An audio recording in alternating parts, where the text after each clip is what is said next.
Right గా CM Revanth Reddy మేడారాన్ని tour కి సంబంధించిన బ్రేకింగ్ న్యూస్ చూస్తున్నాం. సీఎం రేవంత్ రెడ్డి ఇవాళ మేడారంలో పర్యటించనున్నారు. మేడారం సమ్మక్క సార్లమ్మల అమ్మవార్లను దర్శించుకోనున్నారు. ఆలయ అభివృద్ధి పనులకు సంబంధించి డిజిటల్ ప్లాన్ ను సీఎం విడుదల చేయనున్నారు. ఇక్కడ చేపట్టనున్న అభివృద్ధి పనులు, మహాజాతర ఏర్పాట్లపై పూజారులు, ఆదివాసీ నేతలు, మంత్రులు, గిరిజన ఎంపీలు, ఎమ్మెల్యేలు, ఎమ్మెల్సీలతో సమీక్ష నిర్వహించనున్నారు. మేడారం అభివృద్ధి ప్రణాళికపై సీఎం ఇప్పటికే తన కార్యాలయ అధికారులతో సమీక్ష చేశారు. అయితే మేడారంలో ప్రతి నిర్మాణాన్ని పూర్తిగా ఆదివాసీ సంప్రదాయాలకు అనుగుణంగా చేపట్టాలని ప్రభుత్వం నిర్ణయించింది. నిర్మాణాల్లో granite, lime stone వినియోగించనుంది. స్థపతి Emani Siva Nagi Reddy సేవలను వినియోగించుకుంటున్నారు.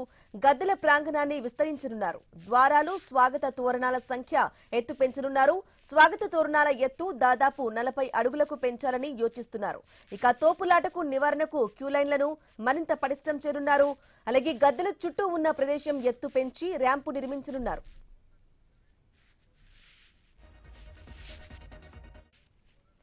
వచ్చేడాది జనవరి చివరిలో జరిగే మహాజాతరకు సౌకర్యాల కల్పన కోసం ప్రభుత్వం 150 కోట్ల రూపాయలు కేటాయించింది.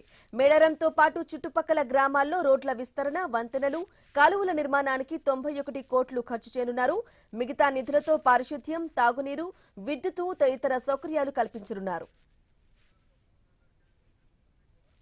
రెండేళ్లకోసారి జరిగే మహాజాతరతో పాటు ఏడాది పొడవునా మేడారంలో వన దేవతలైన సమ్మక్క సార్లమ్మల గద్దెలను దర్శించుకునే భక్తుల సంఖ్య పెరిగింది. వారాంతరాలు, సెలవు దినాల్లో రద్దీ ఎక్కువగా ఉంటుంది. సమ్మక్క సార్లమ్మల పగిడిద్దరాజు, గోవిందరాజుల గద్దెలున్న ప్రాంగణాన్ని లక్షల మంది భక్తులు దర్శించుకునేందుకు వీలుగా అభివృద్ధి పనులకు ప్రభుత్వం శ్రీకారం చుడుతోంది.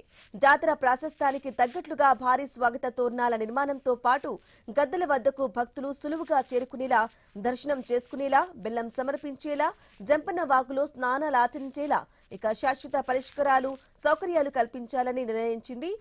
ఇందుకు ప్రణాళికలను సిద్ధం చేసింది. రైట్ గా సీఎం రేవంత్ రెడ్డి మేడారం టూర్ కి సంబంధించిన పూర్తి సమాచారం మా ప్రతినిధి ప్రశాంత్ ఫోన్ ఇన్ ద్వారా అందిస్తారు. ప్రశాంత్.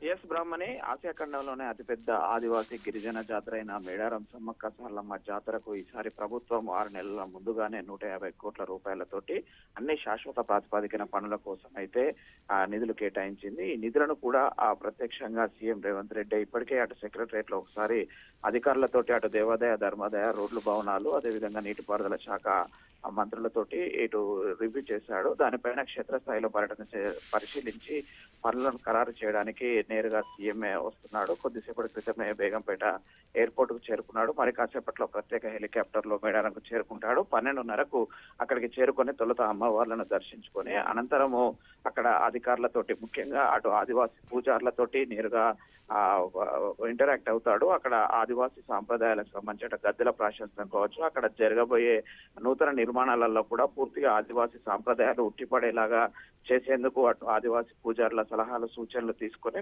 రానున్న రోజులలో ఈ యొక్క మేడారం జాతరను ఒక ఆదివాసీకి ప్రైడ్ గా మార్చేందుకైతే ఈ యొక్క ప్రణాళికలు ఉపయోగపడేలాగా ప్లానింగ్ చేసే అవకాశం ఉంది. అనంతరం అక్కడ గ్రామస్తులతో పబ్లిక్ మీటింగ్ లో కూడా ఇంటరాక్ట్ అవుతాడు. అనంతరం అధికారులతో సమీక్ష సమావేశం నిర్వహించి ఈ యొక్క 150 కోట్ల రూపాయలతో పాటు మరిన్ని నిధులు కావాలంటే కూడా ఇవ్వడానికి సిద్ధంగా ఉన్నాను.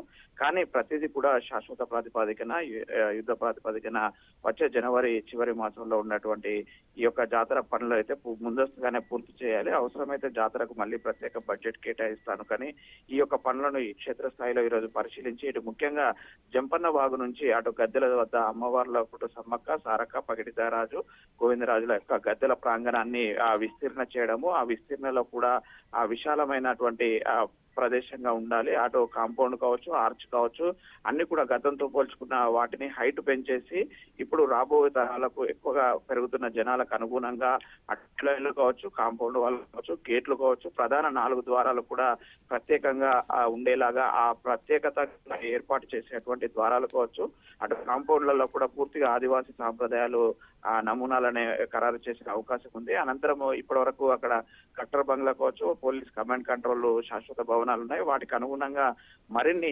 అదనపు భవనాలను, అదనపు మంచినీటి సౌకర్యాలను, రోడ్లను, అక్కడ శాశ్వత ప్రతిపాదికన భక్తులకు వసతి గృహాలను కూడా నిర్మించేందుకైతే ప్రణాళికలు చేస్తున్నారు. వీటితో పాటు ఓవరాల్ గా ఇప్పుడు ఇక్కడ పస్సా, తాడువాయి, ఇటు నార్లాపూర్ రోడ్లలో, ఇటు సరౌండ్స్ లో కూడా చుట్టుపక్కల ఉండేటువంటి ప్రధాన రహదారులను విస్తీర్ణం పెంచుతూ 4 లైన్ల రహదారులను చేయడము, అదేవిధంగా ఊరట్టము ఆ చుట్టుపక్కల ప్రదేశాలను బైపాస్లను ఇస్తూ, అదేవిధంగా ఫారెస్ట్ లో అటు పార్కింగ్ ఇప్పుడు ఇండివిజువల్ వాహనాలు పెరిగిన దృష్ట్యా వాహనాల పార్కింగ్ ప్రత్యేక ప్రదేశాలను గుర్తించి వాటికి కూడా సపరేట్ రహదారులను ఏర్పాటు చేయడం కోసం అయితే ప్రత్యేక బడ్జెట్ ఇచ్చేందుకు ఇప్పటికే అటు ములుగు జిల్లా అధికారులతో కలిసి మంత్రి సీతక్క సమన్వయంలో డిపిఆర్లు తెచ్చినారు.